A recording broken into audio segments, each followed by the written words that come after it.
अरे आग लगे, ये भी कोई जिंदगी है। सुबह से चिल्लम चिल्ली पुकार सुन के मैं तो तंग आ गई हूँ। अरे वो भी क्या दिन थे जब मैं गांव में रहा करती थी। पहले बड़ी सुखी थी मैं। पहले मेरी जिंदगी क्या थी और अब क्या हो गई है। शहर में तो लोग भेड़ बकरी की तरह जीते हैं। जीने का असली मजा तो गांव में है। क्यों, क्या हुआ माँ जी? आज गांव की बहुत याद आ रही है आपको? अरे हाँ बहू, शहर का जीना भी कोई जीना है। लोगों की आधी जिंदगी तो सड़कों के ट्रैफिक में निकल जाती है और यहाँ रखा ही क्या है। एक बात कहूँ, दिल्ली शहर अब पहले जैसा नहीं रहा। क्या माँ, जब देखो गांव के गुणगान गाती रहती हो। ठीक है, इस बार ना बच्चों के कॉलेज की छुट्टियों में हम सब गांव चलेंगे, ठीक है? हाँ, ये ठीक है। फिर कुछ दिनों के बाद सारा परिवार अपने गांव चला जाता है। अरे वाह, कितनी ताजी और साफ हवा है, कितनी शांति है यहाँ। चल बहू, अब बढ़िया सा खाना बना दे, मजे से आंगन में बैठ के खाएंगे। सुशीला गांव का माहौल देख बड़ी खुश होती है। 2 दिन के बाद गांव की कुछ औरतें सुशीला के घर आती हैं। बड़े दिनों के बाद गांव आई है सुशीला। हमें तो लगा कि तू शहर जाके गांव को भूल गई। और बतिया, तेरी बहू कैसी है? जरा मिलवा तो उससे। अरे मेरी बहू तो लाखों में एक है। बड़ी किस्मत वाली हूँ मैं जो मुझे जानकी जैसी बहू मिली है। हमेशा मेरी सेवा में लगी रहती है और आज तक कभी पलटकर जवाब नहीं दिया उसने। सुशीला की बातें सुनकर सभी औरतें हंसने लगती है।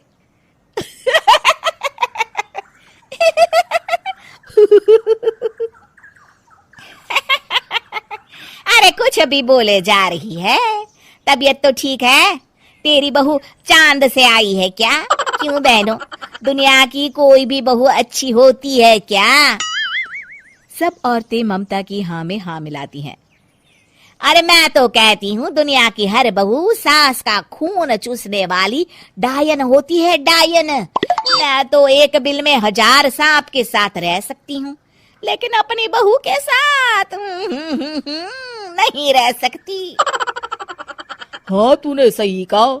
मेरी बहू तो तेरी बहू से भी 2 कदम आगे है। सब औरतों की बातें सुनकर ममता मन ही मन बड़बड़ाती है। अरे ये गांव सुधर गया, लेकिन औरतें नहीं सुधरी। अगर थोड़ी देर और इनकी बेवकूफी भरी बातें सुनूंगी तो मैं सच में पागल हो जाऊंगी। फिर सुशीला उन औरतों को घर से दफा कर देती है और राहत की सांस लेती है। अरे बहू, जरा बाम लाके मेरे सर पर तो लगा दे। उन औरतों की फालतू बातें सुनकर मेरा सर चकरा गया है। इस गांव की औरतों का तो भगवान ही मालिक है। फिर अगले दिन सुशीला की सास उससे कहती है, अरे बहू, तू यहाँ क्या आराम फरमाने आई है?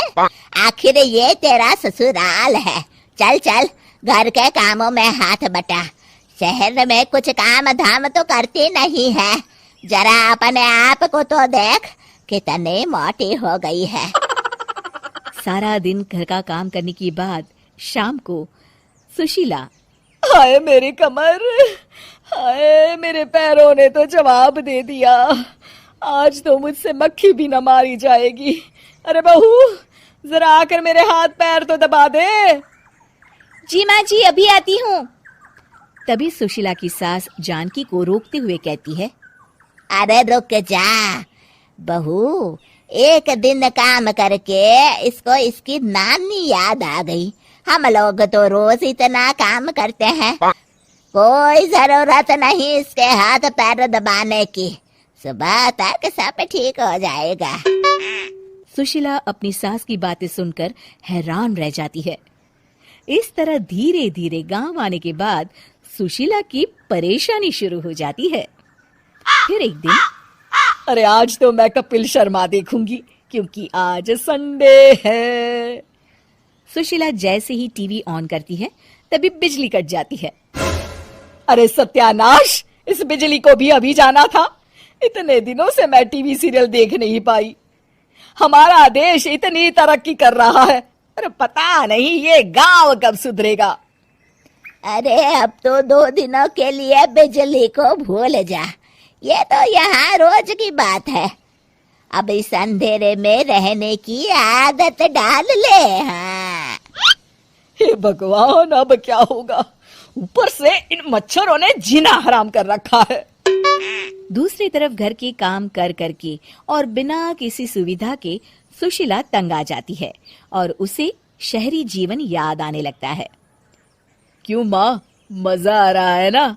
अरे आपने ऐसी सूरत क्यों बना रखी है? मुस्कुराइए, अब हम गांव में हैं। मोहन के साथ जानकी भी अपनी सास की खिंचाई करती है। हाँ हाँ माँ जी, आप ही तो यहाँ की बड़ी तारीफ कर रही थी। फिर अभी तो कुछ ही दिन बीते हैं, वैसे भी अब तो आप यहीं रहने वाली है ना? अरे नहीं नहीं बहू, मैं एक दिन और यहाँ रुकी तो मर जाऊंगी। मुझे शहर ले चलो। क्या दिन थे, कितनी सुखी थी मैं वहां। ठीक है माँ, हम कल ही वापस शहर चले जाएंगे। इस तरह सुशीला शहर आ जाती है और फिर कभी दोबारा गांव जाने की जिद नहीं करती।